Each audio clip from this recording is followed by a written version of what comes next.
The 42nd chapter of the book of Isaiah in the Bible clearly foretells the coming of an Arabian prophet, specifically Prophet Muhammad, peace and blessings be upon him. Isaiah describes itself as a prophecy about the future. God states that, "The former things have taken place, and new things I declare." God starts the chapter by drawing our attention to a very special person that he will send. He describes this person as my servant, whom I uphold, my chosen one in whom I delight. At least 3 of the names of the Prophet Muhammad are mentioned: servant, chosen one, and in whom I delight. Isaiah is originally written in Hebrew. Arabic and Hebrew share a lot of common words because they are both Semitic languages. Isaiah uses the Hebrew word ebed for servant. The Arabic word for servant is abd. Prophet Muhammad is known as God's servant. In Arabic, Abdullah. Chosen one is Mustafa in Arabic. This is another of the names of the Prophet Muhammad. The one in whom God delights in shows that this person is beloved to God. Habibullah in Arabic, which means beloved of God, also happens to be one of the Prophet Muhammad's names. In Isaiah, God also reveals the location of this special person. He states, "Let the wilderness and its towns raise their voices. Let the settlements where Kedar lives rejoice." Out of all the nations on earth that God inspired Isaiah to mention, he chose to highlight Kedar's location, so we should pay special attention. Throughout the Bible, Kedar and his sons are linked to Arabia. For example, the book of Ezekiel tells us that Arabia and all the princes of Kedar were your favorite dealers in lambs, rams, and goats. In these they did business with you. In Isaiah, God goes on to narrow the location down further to a specific city within Arabia. He states that the people of Selah should sing for joy. Let them shout from the mountaintops. The place Selah pinpoints the exact location in Arabia.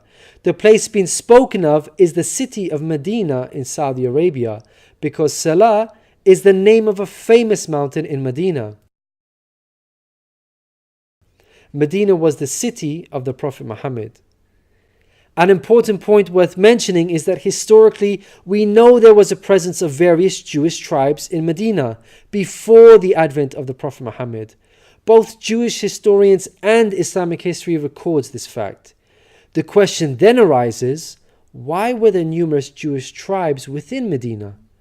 The answer is that the learned Jews were aware of this prophecy in Isaiah and were anxiously awaiting the coming of a new prophet. Islamic history records the fact that whenever a dispute arose between the Jews and the Arabs in Medina, the Jews used to taunt their pagan Arab neighbors by saying, "When our prophet arrives, we shall obliterate you." The Quran also affirms this. God says, "Is it not a sign to them that the learned men of the children of Israel knew it as true?" In Isaiah, God informs us that the special person will bring something new. Mankind is told that we will sing to the Lord a new song, His praise from the ends of the earth. The statement "a new song" means a new law, a new way of worship. This is exactly what Islam represents. The emphasis on the new song here is singing the praise of God all over the earth. The Quran opens with the statement, "Praise be to God, Lord of the worlds," and is recited by Muslims all over the world during prayers every day. The new song cannot refer to Jesus because he did not bring about anything new. Rather, he confirmed the law of Moses that was already there. In the Gospel of Matthew, Jesus said, "Think not I am come to destroy the law or the prophets. I am not come to destroy, but fulfill." Jesus obeyed and followed the law of Moses throughout his life. Jesus didn't sing a new song. He sang the same song of Moses, the Torah.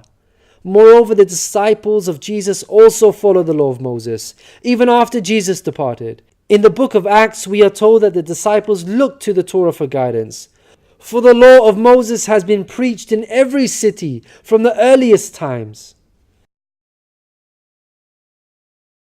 In Isaiah, God emphasizes the universal mission of the coming person by mentioning that he will be made a covenant for the people and a light for the Gentiles. Gentiles means non-Jews. The Quran confirms the Prophet Muhammad, peace be upon him, was sent to the whole of mankind, Jews and Gentiles alike. In the Quran, God tells us, "We have sent you, O Prophet, as a bearer of glad tidings and a warner for the whole of mankind, but most people have no knowledge." The verse in Isaiah cannot apply to Jesus, because in the Gospel of Matthew, Jesus said, "I was sent only to the lost sheep of Israel." In Isaiah, God further states that he will lead the blind by ways they have not known. Along unfamiliar paths I will guide them. The pagan Arabs at the time of the Prophet Muhammad fit this description perfectly, because they had not been sent a messenger prior to Muhammad. The Quran bears witness to this. God states that Muhammad was sent to warn a people to whom no warner has come before. The verse in Isaiah cannot apply to Jesus, because his people, the Israelites, had already received a multitude of prophets from God. In Isaiah, God emphasizes that this special person will be sent to those who trust in idols, who say to images, "You are our gods." The whole of Arabia at the start of Muhammad's prophethood consisted of idol worshippers. Again, this cannot be a reference to Jesus, because his people, the Israelites, were monotheists and not idol worshippers. Moreover, Jesus explicitly told his disciples to stay away from the idol-worshipping Gentiles, the exact opposite of what God prophesied in Isaiah. The Gospel of Matthew tells us that these 12 Jesus sent out with the following instructions: "Do not go among the Gentiles." In Isaiah, God states that this special person will be a warrior and will go forth as a mighty man. He shall stir up jealousy like a man of war. He shall cry, yea, roar. He shall prevail against his enemies. Throughout history, God has dealt sternly with those who are sent guidance and persist in disbelief. Prophet Muhammad, peace be upon him, had to engage in many battles with the idol-worshipping enemies of God and ultimately prevailed against them. By comparison, Jesus did not triumph over his enemies. According to Christians, he was crucified by them. Moreover, Jesus wasn't interested in fighting. He was not a man of war. He was a pacifist, according to the Bible. He said such things as, "For all who draw the sword will die by the sword," and "My kingdom is not of this world. If my kingdom were of this world, then would my servants fight." In Isaiah, God gives us a list of momentous achievements for this special person. Chief of these is that the idol worshippers will be turned back in utter shame. Not only did the Prophet Muhammad conquer Mecca, the pagan capital of Arabia, but by the end of his life, in just 23 short years of prophethood, Arabia had shunned idol worship and now worshipped the one true God of Abraham. This cannot apply to Jesus, as it was Christians themselves who were humiliated and greatly ashamed for hundreds of years after Jesus. They were persecuted at the hands of the Roman Empire, who were idol worshippers. They executed some of the apostles of Jesus, such as Peter and Paul. Christians were tortured and even fed to the lions. Finally, Isaiah closes with an admonishment from God. "Hear, you deaf. Look, you blind, and see. You have seen many things, but you pay no attention. Your ears are open, but you do not listen. Which of you will listen to this or pay close attention in time to come?" It seems clear that the deaf and blind God is talking about in this verse are those who reject Prophet Muhammad, peace be upon him. Who among you will heed God by acknowledging him? Who will listen and pay close attention in time to come?